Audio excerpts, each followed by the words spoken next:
Hi, Kevin. Thank you so much for joining me today for the quick interview. Kevin, you're a CPA, and I'm a mortgage broker specializing in cash damage strategy. And I wanted to have a bit of your perspective. From a CPA, what do you usually find is a concern or a challenge for investors of real estate? Thanks, Martine. Yeah, no, it's really great to be here. I'm looking forward to speaking with you on the 19th. To your question that you just asked about what investors are generally concerned about, there are a couple of things from an accounting and tax perspective. Primarily, the biggest ones are going to be what can qualify as an allowable expense against rental income.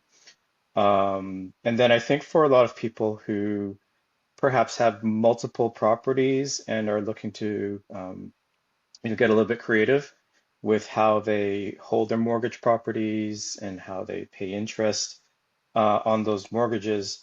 There is going to be probably a question around who can do what using corporations versus individual investors. And is there a way to make that interest fully deductible? So those are usually the types of questions we get asked. Great.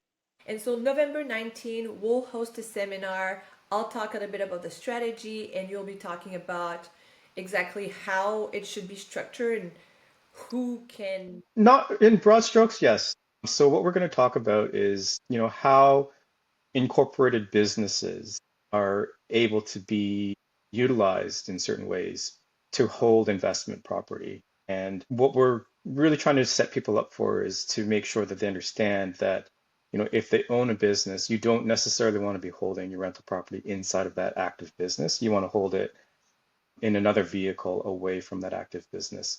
So we're just going to talk about some of the things around incorporations, how the CRA views taxable income out of those entities, and then also for individuals who end up actually seeing the whole result of having all of these rental properties is what sort of tax implications will having these types of corporate structures have on their rental income and the taxes that they pay. I see a huge benefit when I help homeowners that have investment properties that are currently cash flow negative. I've seen big change in cash flow in terms of like someone that usually had to come up with 500 a month just to cover for those rental expense, being able to keep that money in now with cash damming. Do you see any other opportunities, maybe like clients in your database that should be coming to that event or learning about cash damming? Sure. A lot of the clients that I think that these would apply to would be those multiple investment property holders. So they could be wealthy individuals who have more than two or three properties, and at least two of them are rental properties. Young professionals or professionals who have incorporated companies where they have an excess of cash and capital available, either inside of their holding company, if they have a holding company, or right now inside of their operating company. And we'll talk about how they might be able to create a holding company to sort of transfer some of that wealth over. So anybody who's in business for themselves and are looking to get into real estate investment or who already have real estate investments will want to maximize on the actual ability for them to move the money away from paying the tax man and back into their own pockets. Yeah, the tax man. Well, that's a good one. That's great. I'm really looking forward to it. Any last words, Kevin?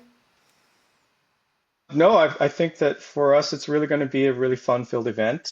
Basically, we're going to be teeing it up so that we identify, who this type of structure is going to be good for. And then we're going to have our host, Stone Owl, also helping us with clarifying what happens when you have excess retained earnings inside of a corporation, or perhaps if you're having investments personally, what does that type of cash mean to you from an estate planning aspect. So yeah, it's going to be a fun-filled event. Bring your questions. Make sure that you come hungry because there is going to be food and drink available, I believe. And yeah, just come with a very curious mind because these these topics we're talking about are just one of a few that perhaps people can take advantage of, and we want to make sure that we try and educate as many people as we can.